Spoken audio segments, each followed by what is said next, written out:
नमस्कार विद्यार्थी मित्रांनो, LLB 5 इयरचा जो इंटिग्रेटेड कोर्स आहे, तर या कोर्सेसचे बघा आता कॅपराउंड रजिस्ट्रेशन असेल, डॉक्युमेंट व्हेरिफिकेशनला सुरुवात झालेली आहे.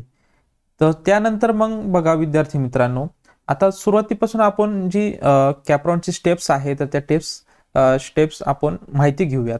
त्यानंतर मग फायनल आतापर्यंत कोणत्या स्टेप्स पर्यंत आपण पोहोचलेलो आहोत तर त्याची माहिती घेऊयात.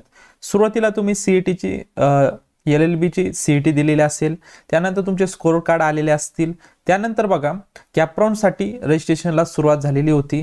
तुम्ही रजिस्ट्रेशन केलं, त्यानंतर डॉक्युमेंट्स पण अपलोड केले आणि त्यानंतर बघा FC सेंटरला जाऊन किंवा ई-स्क्रिनिटी थ्रू डॉक्युमेंट व्हेरिफिकेशन पण तुम्ही करून घेतले होते. इथपर्यंत तुमच्या स्टेप्स झालेल्या आहेत. त्यानंतर मग एक प्रोव्हिजनल मेरिट लिस्ट लागली असेल. त्या मेरिट लिस्टमध्ये ज्यांच्या काही एरर्स असतील, नावामध्ये बदल असेल किंवा इतर काही चुका असेल तर त्या ग्रीव्हन्स थ्रू तुम्ही चेंजेस पण केलेले असतील. आणि त्यानंतर आता जी फायनल मेरिट लिस्ट आहे तर ती आता वेबसाईटला आलेली आहे. तर इथपर्यंत आपलं ज्या स्टेप आहे तर त्या स्टेप कंप्लीट झालेल्या आहे. आता जी फायनल मेरिट लिस्ट असणार आहे तर ती बघा कॅपराउंड फर्स्ट साठी कन्सिडर केली जाणार आहे.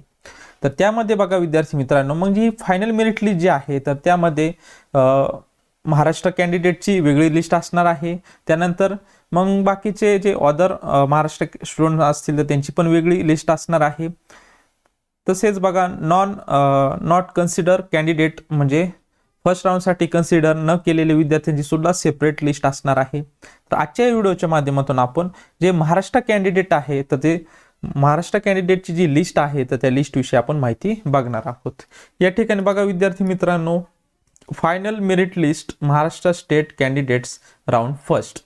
यामध्ये बघा विद्यार्थी मित्रांनो, तुम्हाला या ठिकाणी तुमचं ॲप्लिकेशन ID चेक करून घ्यायचं आहे.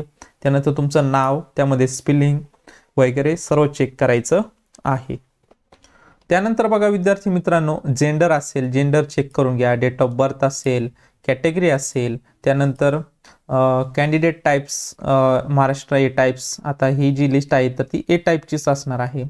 त्यानंतर मग पुढे बघा मायनॉरिटी वगैरे, PH कॅन्डिडेट आहात का, एक सर्व्हिसमॅन, डिफेन्स, ऑर्फन यामध्ये. त्यानंतर बघा CAT पर्सेंटाईल किती पडलेले आहे त्याची माहिती बघा. त्यानंतर HSC पर्सेंटेज म्हणजे 12वीला किती होते, 10वीला किती मार्क्स होते हे चेक करून घ्या. त्यानंतर एलिजिबिलिटी या ठिकाणी यस आलेला आहे बघा. तर अशा प्रकारे ही तुमची संपूर्ण माहिती जी आहे तर ती एकदा चेक करून घ्यायची आहे. आता त्यानंतर मग तुमचा फर्स्ट राऊंडला सुरुवात होणार आहे. त्यामध्ये मग कॉलेज प्रेफरन्ससाठी सुरुवात होणार आहे. मग कॉलेज प्रेफरन्स तुम्हाला द्यायचे आहे.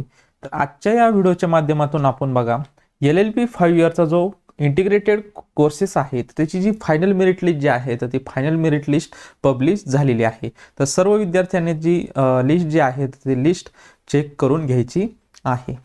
तर विद्यार्थी मित्रांनो, भेटूयात नवीन अशा एका व्हिडिओमध्ये. तोपर्यंत धन्यवाद.